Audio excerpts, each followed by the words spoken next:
The restaurant buzzed softly, a low hum of voices, clinking glasses, and the faint melody of a piano tucked in the corner. I adjusted my tie again, feeling slightly out of place in my carefully chosen suit. The anniversary felt significant, a reminder of the years Elise and I had built together. Across the table, Elise twirled the stem of her wine glass between her fingers, her smile lighting up briefly as she glanced at me. "You went all out tonight, Henry," she said, her tone even, but something lingered beneath it. "For you, Elise," I replied, leaning forward. "After 21 years, I think we deserve it." She tilted her head, a faint smile playing on her lips. "You're sweet." "Predictable, but sweet." I chuckled, not sure how to respond. "Well, I thought you might appreciate a night out. It's been a while since we've had a proper date." She sipped her wine, her gaze drifting over my shoulder. "True. It's been busy lately," she murmured. "Busy." An odd choice of words. I raised an eyebrow, but said nothing. Elise always had a way of saying things that left you wondering if she meant more than she let on. "Is something on your mind?" I asked, trying to break the silence. She blinked, as if startled, and turned her attention back to me. "No, just thinking." "About what?" Before she could answer, the sound of laughter erupted from a nearby table, pulling our attention. A group of sharply dressed men sat a few tables away, their voices louder than the refined setting seemed to allow. As I turned back to Elise, she froze. Her expression shifted, part surprise, part something else I couldn't read. Following her gaze, I saw him. He walked confidently toward us, his polished shoes barely making a sound on the carpeted floor. His suit fit him like it was made by someone who charged more for a jacket than I earned in a month. "Elise," he said, his voice dripping with familiarity. I felt the temperature in the room drop. Elise's eyes widened, and her fingers tightened around her glass. The man's gaze didn't waver as he stopped at our table.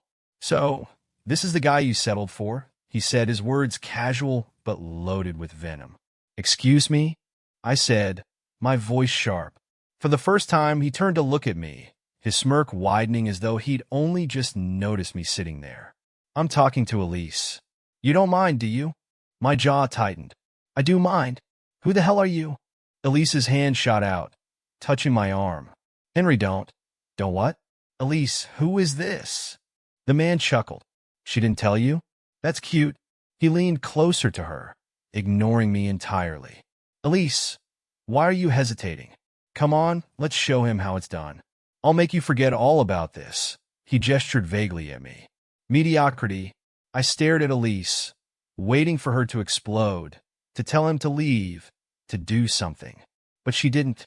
Her face turned pink, and she bit her lip, her eyes darting between him and me. "Elise," I said firmly, my voice cutting through the tension. "What is this?"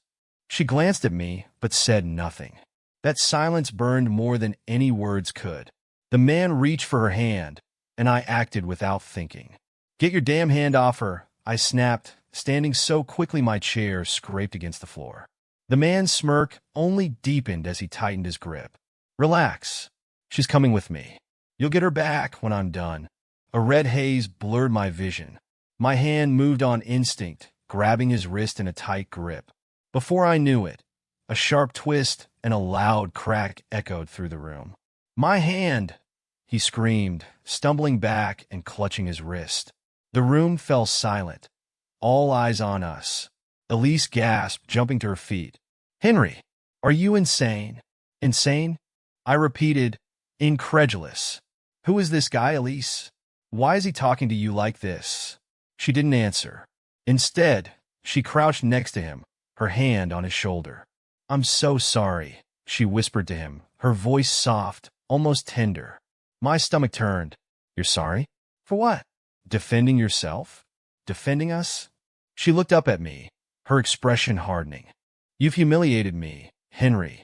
I told you not to make a scene." "A scene?" "This asshole walked up to our table, insulted me, and treated you like you were, I don't even know what. And I'm the problem." She stood, brushing imaginary dust off her dress. "Yes, you are. You always have to overreact. You've ruined everything." The words hit like a slap. "Elise," I said, my voice low, pleading. You're seriously going to leave with him? After everything we've been through? She didn't respond. Instead, she turned to the man, who was still cradling his wrist but managing a smug grin. Come on, she said to him. Let's get out of here. Elise, I called after her, but she didn't even glance back. She walked out of the restaurant, her heels clicking against the marble floor, leaving me standing there, humiliated and alone. The waiter approached hesitantly, his eyes darting between me and the door. Sir, is everything okay? I laughed bitterly, shaking my head. No, it's not. Bring me the bill. As he walked away, I sank back into my chair, my hands shaking. The whispers from nearby tables grew louder, every glance in my direction a dagger. I couldn't believe it. After 21 years, it had come to this. The wine glass sat untouched in front of me. I stared at it, the candlelight flickering in its depths, and wondered how we had gotten here. Had I missed the signs? Had she always been this way?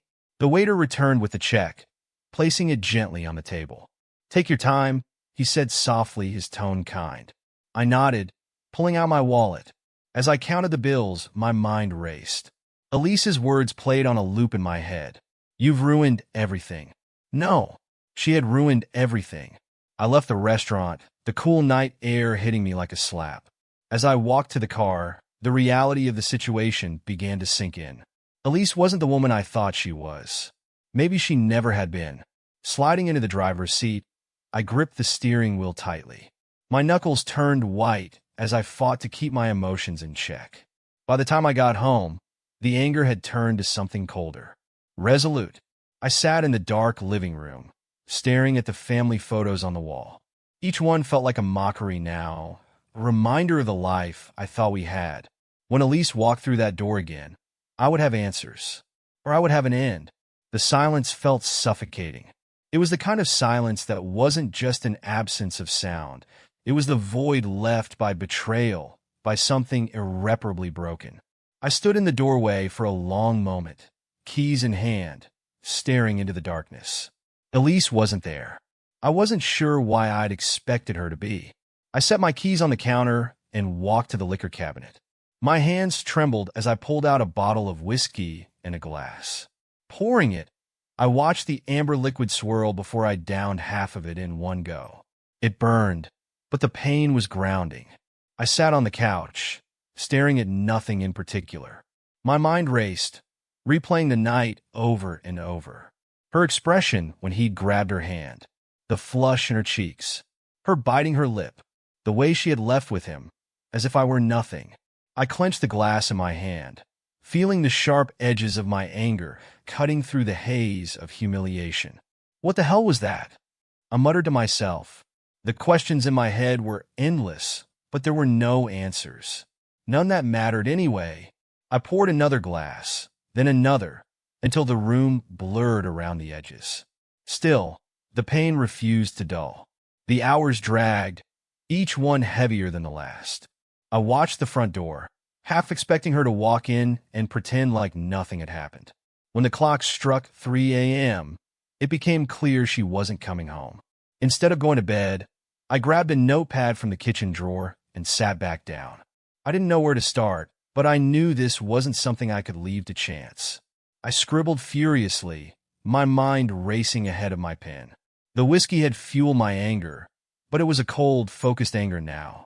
By dawn, I had a plan. The next morning, I called the bank. The clerk on the other end was polite but hesitant. You're sure you want to transfer the entire balance, Mr. Carter? Yes, I said firmly. Every penny. Move it to my personal account. There was a long pause. All right, sir. That will take effect immediately. As I hung up, a strange calm settled over me. Every joint account was now drained. The safety net Elise had always taken for granted was gone. My next call was to my lawyer, Lisa Marshall. Henry, she said when she picked up. What's going on? You sound off. I need to file for divorce, I said without hesitation. There was a brief silence on her end. That's sudden. Did something happen? I caught her. With someone else. Publicly. It's over. Her voice softened, but it held a professional edge. I'm sorry to hear that. Let's get to work. Are you looking for a clean split? Or, do you want to fight? Fight, I said, the word coming out like a growl. Good. Then we'll start by freezing any remaining assets in her name. If she's been hiding anything, we'll find it. For the next 3 days, I buried myself in preparations. The house was eerily quiet, but I welcomed it. It gave me space to think. The photos of us together stared down at me from the walls. I considered taking them down, but decided against it. Let them be witnesses to her betrayal. On the third evening, the sound of a car pulling into the driveway broke the stillness. I didn't move, didn't rise to greet her. Instead, I stayed on the couch, staring at the stack of papers on the coffee table. The front door opened, and Elise walked in, her heels clicking against the hardwood. She looked tired but not particularly remorseful, as though she were coming home from an ordinary trip. She paused when she saw me, then glanced at the coffee table. "What's all this?" I didn't answer right away. I wanted to see if she'd lie, if she'd offer some excuse. But she didn't. She just stood there waiting. "You know exactly what it is," I said finally, my voice cold. "It's over, Elise. I'm done." Her brow furrowed. "Done? What are you talking about?" I picked up the divorce papers and held them out. "I want you to sign these. Pack your things and leave." Her eyes widened, her composure cracking. "Henry, wait. Don't do this. We need to talk." "There's nothing to talk about," I snapped. "You left with him, Elise. You didn't even bother to come home and explain. You made your choice." She stepped closer, her voice softening. "Henry, I didn't know what to do." I panicked. "He didn't mean anything. It was just, don't," I interrupted, standing up. "Don't insult me with lies. I saw the way you looked at him. I saw the way you walked out with him." Tears welled in her eyes. I was confused. "I made a mistake, but we've been together for so long. Doesn't that mean anything to you?" I laughed bitterly. "It did, until you threw it away." She reached for my hand, but I stepped back. "Henry, please. We can fix this. I'll do whatever it takes. Just give me a chance." I shook my head. "I gave you 21 years. You don't get another chance." Her tears fell freely now, and she sank onto the couch, her face in her hands. "Where am I supposed to go? What am I supposed to do?" "That's not my problem," I said, my tone flat. Her head shot up, her eyes red and desperate. "You can't just throw me out like this." "Watch me," I said, turning away. She spent the next hour packing, her sobs echoing through the house. I didn't help. I didn't offer her comfort. By the time she stood by the door with her bags, she looked at me one last time. "Henry," she whispered. "I'm so sorry." I didn't respond. I just closed the door behind her. When she was gone, I poured myself another glass of whiskey and sat on the couch. The silence returned, but this time it felt different. It felt like freedom. The morning after Elise left, I stared at the hollow quietness of my home. It didn't feel like home anymore. The walls seemed colder, the air heavier. The pictures of our life together, once symbols of love and stability, felt like mockery. I couldn't stay there. By noon, I was on the phone with a real estate agent. "I want to sell the house," I said bluntly. "You're sure?" she asked. "It's a beautiful property. This kind of sale usually takes time to sell it fast. Whatever price you can get." Within a week, I'd packed the essentials and left the house for good. I rented a small apartment in a city 2 hours away. It wasn't much, just a single bedroom with a tiny balcony, but it was mine. No ghosts from the past. I dove into work like a man possessed. Late nights at the office turned into early mornings. My desk became my fortress, my plans and spreadsheets the only companions I allowed. Promotions came quickly, not because I was lucky, but because I was relentless. "Henry, you're killing it," my boss said one afternoon, slapping me on the back. "I'm thinking about moving you up to project lead. You up for it?" "I'm always up for it," I replied without hesitation. It wasn't just work. I started hitting the gym every morning before dawn. At first, it was just to fill the hours, but soon, the physical transformation matched the mental one. My once soft physique hardened into something stronger. Each drop of sweat felt like purging a part of my old life, of the man I used to be. The few friends I allowed into my circle noticed the change.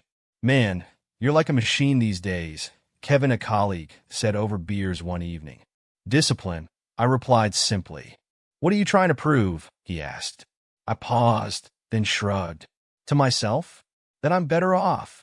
Meanwhile, Lisa, my lawyer, was hard at work dismantling the arrogant bastard who'd ruined my marriage. Every few weeks, I'd get a call from her with updates. You won't believe this, she said one day, a hint of amusement in her tone. Turns out Elise's boyfriend, Mr. Perfect, has a laundry list of financial scandals. Go on, I said, leaning back in my chair. Fraud, unpaid debts, even a shell company that collapsed.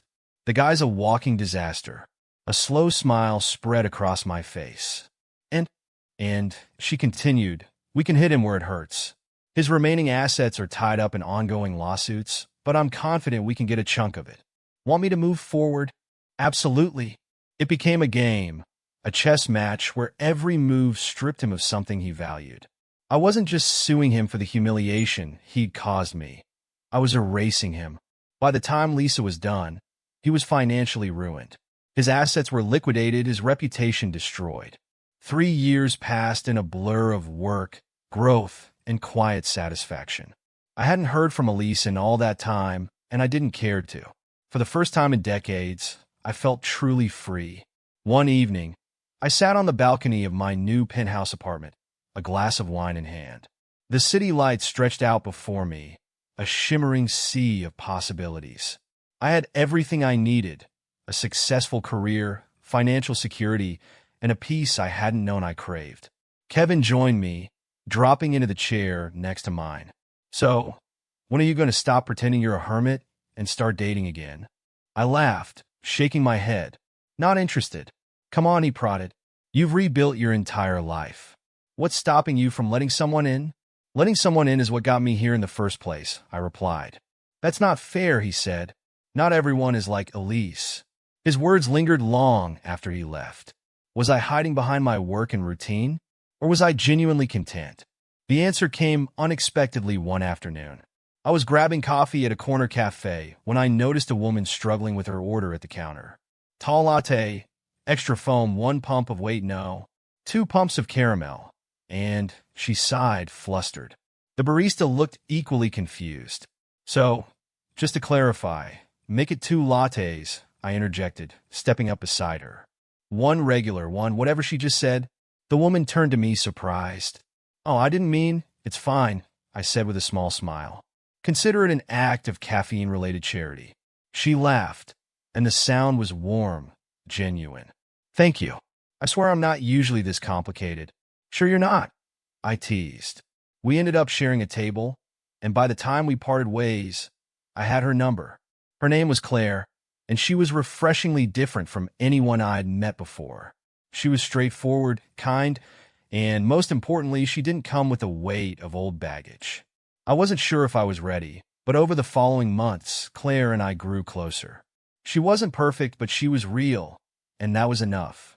One evening, as we sat on my balcony, she asked, "Why do you hesitate every time you talk about your past?" I took a deep breath, because it's not something I'm proud of. I trusted someone who betrayed me, and it took everything I had to rebuild after that. She nodded, thoughtful. But you're here now. That says something. I looked at her, the city lights reflected in her eyes, and for the first time in years, I felt like maybe, just maybe, I could let go of the past. The scars Elise had left were still there, but they no longer defined me. I was stronger, sharper, and more alive than I had ever been. My new beginning wasn't just about leaving her behind. It was about finding myself again. The rain battered against the windows, the rhythmic drumming filling the silence of my apartment. I sat in my armchair with a book in hand, the dim light from a nearby lamp casting soft shadows on the walls. The storm outside was relentless, but inside, everything was calm, peaceful, a stark contrast to the chaos of my past. Then, a knock at the door shattered the quiet. I frowned, setting the book down. It was late, and I wasn't expecting anyone. Rising from my chair, I crossed the room, each step echoing against the hardwood floor. When I opened the door, the sight before me was like something out of a memory I'd long buried. Elise stood there, drenched from head to toe. Her hair clung to her face, and her clothes were soaked, plastered against her thin frame. Her eyes were bloodshot, dark circles betraying the weight of sleepless nights. "Henry," she whispered, her voice shaking. It wasn't the confident, polished tone I remembered. It was raw, broken. I said nothing, gripping the door tighter. I made a mistake," she continued, her voice barely audible over the storm. "Please, I have nothing left. He ruined me, and I ruined us. I'm so sorry." I stood there, the rain lashing against her back, watching as tears mingled with the raindrops on her face. For a moment, I felt something, a flicker of pity, perhaps, but it was quickly smothered by the years of anger and betrayal that had hardened my heart. "Elise," I said quietly, stepping to the side. "You're soaked. Come in before you catch pneumonia." She stepped inside hesitantly, her eyes scanning the apartment. It was nothing like the home we once shared. Sparse but warm, it was a reflection of the man I'd become, clean, focused, unburdened by the past. I handed her a towel from the hall closet. She took it without a word, wrapping it around her shoulders as she shivered. "Sit," I said, gesturing to the couch. She perched on the edge, her hands clutching the towel like a lifeline. I moved to the kitchen and poured a cup of tea, setting it on the coffee table in front of her. "Thank you," she murmured, her voice hoarse. I sat across from her, studying her face. The years hadn't been kind. There were fine lines around her eyes and mouth, signs of stress and regret etched into her once pristine features. She looked older, smaller, as though the weight of her choices had physically diminished her. "What do you want, Elise?" I asked finally, breaking the tense silence. She flinched, looking down at her hands. I didn't know where else to go." "That doesn't answer my question." She looked up then, her eyes glistening with fresh tears. "I wanted to see you, to tell you I'm sorry, to beg for another chance." A bitter laugh escaped me before I could stop it. "Another chance? After everything you did?" "Henry, please," she said, leaning forward. "I was stupid. I didn't see what I had until it was gone. He destroyed me. He drained my accounts, ruined my reputation. I lost my job, my friends, everything. Sounds like karma," I said coldly. She recoiled as if I'd slapped her. "I deserve that. I deserve worse. But I'm here now, trying to make things right." I shook my head, leaning back in my chair. "You don't get to show up here years later and act like we can just rewind the clock. You left me, Elise. You humiliated me. And now, because your little fantasy blew up in your face, you think you can crawl back?" Tears streamed down her face, but I felt no satisfaction in her pain. "I wasn't thinking," she choked out. "I thought I wanted something exciting, something different. But I was wrong. I was so wrong." "Why am?" I asked suddenly, my voice sharper than I intended. She blinked, startled. "What? Why him, Elise?" I repeated, my tone colder now. "Out of all the people in the world, why him?" She hesitated, wiping at her tears. "He made me feel young again. Wanted. I thought he cared about me. And what about me?" I shot back. Didn't 21 years mean anything? Or was I just a placeholder until something exciting came along? Her face crumpled, and she buried it in her hands. "I don't know," she sobbed. "I was selfish. I wasn't thinking. I thought you'd always be there, no matter what." I stood abruptly, pacing to the window. The rain continued to pour, the city lights blurred behind streaks of water on the glass. Her words churned in my head, a bitter cocktail of regret and anger. "You were wrong," I said finally, turning back to her. "I'm not that man anymore. The one who would wait, who would forgive and forget. That man is gone." She looked up at me, her eyes desperate. "Henry, please. I'll do anything. I'll prove to you that I've changed. Just let me try." I laughed again, though there was no humor in it. "Changed? Elise, you didn't come here because you've changed. You came here because you've hit rock bottom. Because you're desperate. Don't confuse regret with growth." Her lip quivered, and for a moment, she looked like she might argue. But then she slumped, defeated. "You're right," she admitted. "I don't deserve your forgiveness. But I'm begging you, please, help me. I have nowhere else to go." The silence stretched between us, heavy, and suffocating. Finally, I walked to the door and opened it. "I'm sorry for what you've been through," I said, my voice flat. "But you're too late, Elise. I've moved on. You should too." She stood slowly, clutching the towel like a shield. "Henry, don't do this," she whispered. "I already have." Her tears flowed freely as she stepped into the storm. I watched her disappear into the rain, her figure swallowed by the darkness. Closing the door, I leaned against it, my chest tight. For the first time in years, I allowed myself a moment to grieve, not for her, but for the life we'd lost. But it was just a moment, because as much as her return had stirred old wounds, it also reminded me of how far I'd come.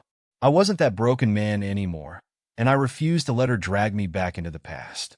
I poured myself a drink and returned to my chair, the storm outside fading into the background as I reclaimed my peace. As the door closed behind Elise that stormy night, I felt an unshakable sense of finality. Her presence had lingered like a shadow for years, but now, for the first time, it was as though that shadow had been banished. The storm outside raged on, but inside me, there was calm, a clear path forward, unburdened by the past. The following days reaffirmed what I already knew. I had no room in my life for regret or second chances where Elise was concerned. My world had moved on, and at the center of that world was Grace. Grace came into my life quietly, almost unexpectedly. We met at a professional conference about 6 months after I moved to the city. She was seated next to me during a panel discussion, furiously scribbling notes while still managing to interject thoughtful questions to the speakers.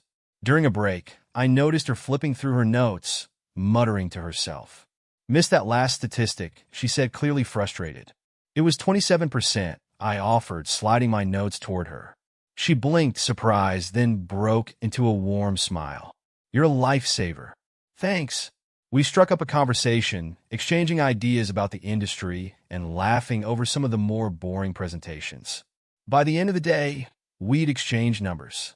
Over the weeks that followed, we started meeting for coffee, then dinner. It was slow, unhurried, and for the first time, I didn't feel the weight of expectation. Grace was refreshingly open, her straightforwardness a stark contrast to the duplicity I'd experienced before. One evening, Grace and I sat on my balcony, the city skyline twinkling around us. She leaned back in her chair, her wine glass in hand. "You're different tonight," she said, studying me. "Different how?" I asked. "Lighter, like you've let go of something heavy." I considered her words, swirling the wine in my glass.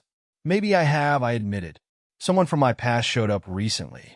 It stirred up a lot, but it also reminded me of how far I've come." She tilted her head, her curiosity evident, but her tone gentle. "Do you want to talk about it?" I hesitated, then nodded. "Her name is Elise. She was my wife." Grace's eyebrows lifted slightly, but she said nothing, letting me continue. "She cheated on me, left me humiliated and broken. For a long time, I let that define me, let her betrayal dictate who I was. But when she showed up again, begging for forgiveness, I realized I didn't need closure from her. I'd already closed that chapter on my own." Grace reached out, placing her hand over mine. "It sounds like you've been through hell, Henry, but you came out of it stronger." "Stronger, maybe," I said, meeting her gaze. "But I don't think I'd have rediscovered trust without you." Her smile was soft but radiant. "I think we've both been lucky then." While my life blossomed, Elise's continued to unravel. Lisa, my lawyer, occasionally updated me on the fallout from the lawsuits against her former lover. Apparently, his financial misdeeds had left him not only bankrupt, but also blacklisted from his industry.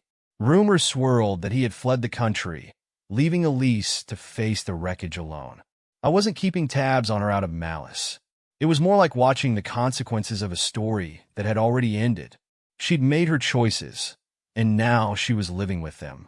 One afternoon, months after her visit, I ran into Elise at a grocery store. It was pure coincidence, but the encounter was jarring nonetheless. She looked thin, her clothes mismatched and baggy, her once polished appearance now disheveled. She was staring at the prices of canned soup, her brow furrowed in concentration. "Elise," I said, surprised. She turned sharply, her eyes widening when she saw me. "Henry." An awkward silence stretched between us. Finally, she gave a weak smile. "You look good." "Thanks," I said, unsure what else to say. She glanced down at her cart, filled with the cheapest staples, ramen, canned vegetables, instant coffee. "Things have been hard," she admitted. I nodded but said nothing. "I'm not asking for anything," she said quickly, as if reading my thoughts. It's good to see you." "Take care of yourself, Elise," I said finally. Her face fell, but she nodded. "You too, Henry." As I walked away, I felt no triumph in her downfall, only a quiet sadness for the person she might have been if she hadn't made those choices. Grace and I continued to grow closer. She became my partner in every sense, supportive without being overbearing, challenging me in ways that made me better. One evening, as we cooked dinner together in my apartment, Grace turned to me with a mischievous grin. "So, are you ever going to let me redecorate this place? Or are we keeping this single bachelor vibe forever?" I laughed. "It's not that bad, is it?" "It's functional," she teased. "But I think we can do better." "Fine," I said, throwing up my hands. "I'll let you bring in some color, but no pink throw pillows." "Deal," she said, leaning up to kiss me. Months later, Grace and I attended a charity gala together. It was a formal affair, with glittering chandeliers and a live orchestra. As we mingled with the crowd, I couldn't help but notice how effortlessly Grace fit into my world. At one point, she tugged me onto the dance floor. "I don't dance," I protested. "Tonight you do," she said with a grin, pulling me into the music. As we swayed to the rhythm, I realized how far I'd come.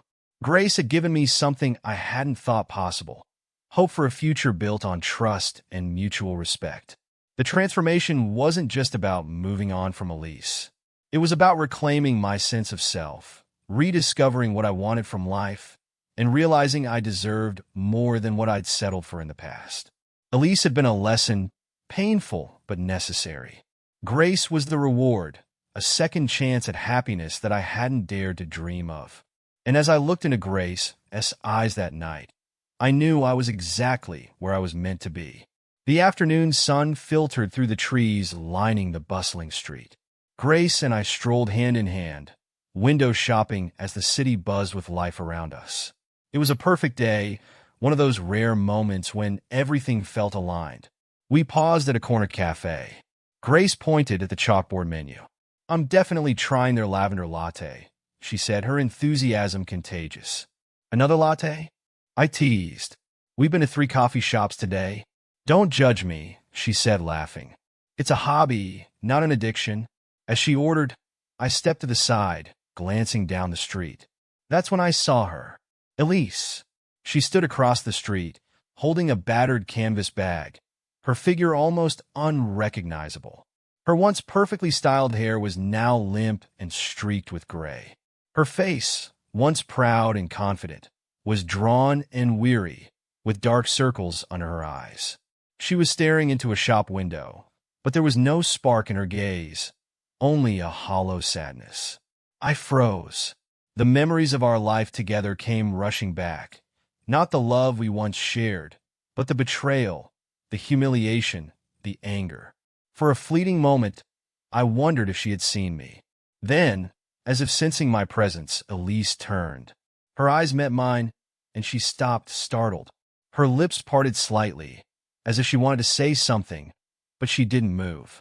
The world seemed to pause.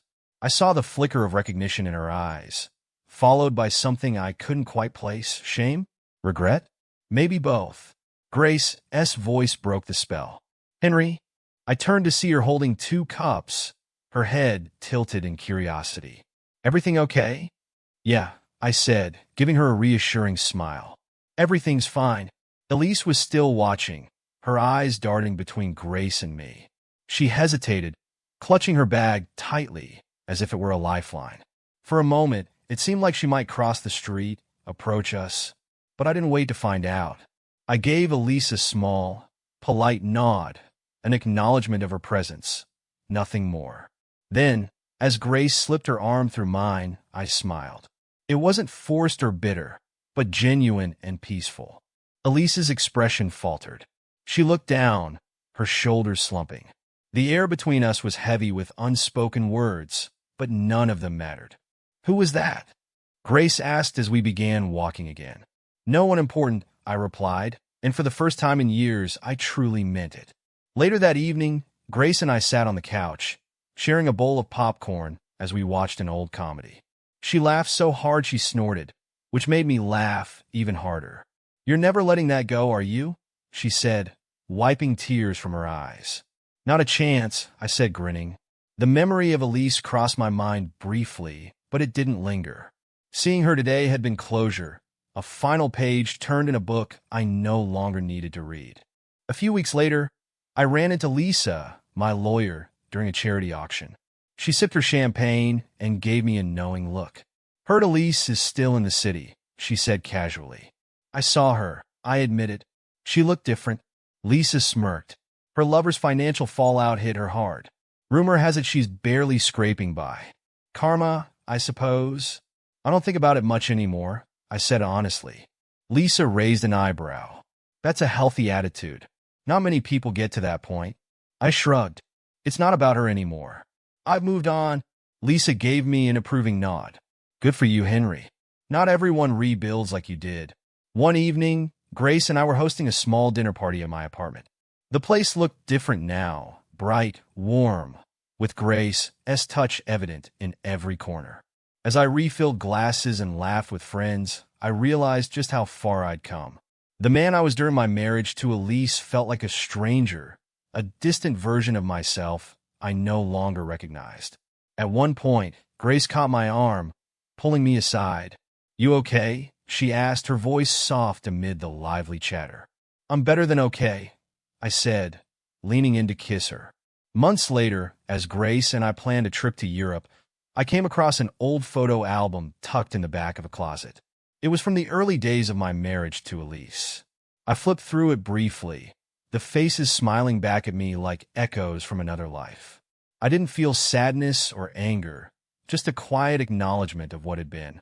I closed the album and placed it in a donation box. The transformation wasn't about forgetting the past, but accepting it. Elise had been a chapter, a painful, defining chapter, but not the whole story. As Grace and I boarded our flight a week later, I felt a deep sense of gratitude for the pain that had taught me resilience, for the betrayal that had pushed me to rediscover myself, and for the love that had shown me how to trust again. Elise was nothing more than a lesson now, a reminder of what I'd overcome. And as the plane soared into the clouds, I couldn't help but smile. The seasons changed, and life moved steadily forward.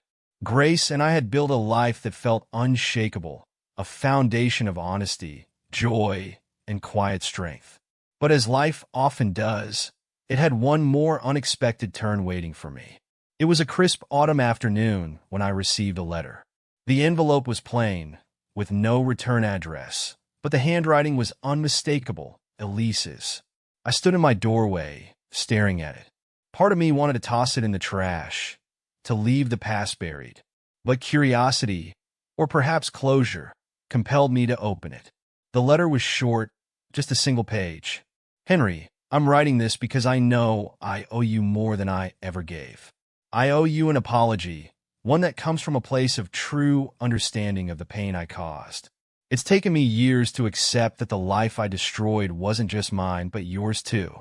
I don't expect forgiveness. I don't deserve it. I only hope you know how deeply sorry I am for everything. You were a good man, and I was too blind to see it. I found work at a shelter, helping others rebuild their lives. It's not glamorous, but it's honest, and it's taught me humility in ways I never imagined. If nothing else, I hope you know that your strength and dignity gave me the courage to try and be better, even if it's too late for us. I wish you happiness, truly." Elise, I read it twice, then folded it neatly and placed it in a drawer. I didn't feel anger or pity, only a faint sense of relief that she was trying to find her way forward, even if it was too late for us. That evening, Grace noticed my quiet mood. "What's on your mind?" she asked, sliding onto the couch beside me. "I got a letter today," I said, handing it to her. From Elise. Grace read it carefully, her expression thoughtful. When she finished, she set it down and met my gaze. How do you feel about it? Honestly, I'm glad she's trying to fix her life. But it doesn't change anything for me, I said, wrapping an arm around her. What we have now is all I care about. Grace smiled, leaning into me. I think that's the healthiest answer you could give. Months later, Grace and I visited a gallery showcasing local artists. As we wandered through the exhibits, I stopped at a painting that caught my eye. It was a simple yet evocative piece. A tree standing alone in the middle of a barren field, its branches reaching skyward as if refusing to give up. Beautiful, isn't it? Grace said, stepping beside me. It is, I agreed. In a way, it felt symbolic. That tree, standing tall despite the desolation around it, mirrored the journey I had taken, the resilience, the determination to grow even when the odds were stacked against me. Grace took my hand, and we continued through the gallery. Years later, as Grace and I sat on the porch of our home, sipping coffee and watching the sunset, I reflected on the life I had rebuilt.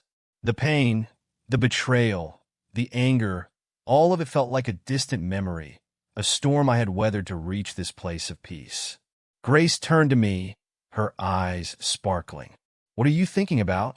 Just how lucky I am, I said, smiling at her. Her laugh was soft, her hand finding mine. Well, I'd say we're both pretty lucky. As the sun dipped below the horizon, painting the sky in hues of orange and pink, I realized that my story had come full circle.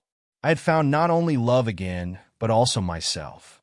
And as Grace rested her head on my shoulder, I knew that this quiet, simple happiness was all I'd ever need.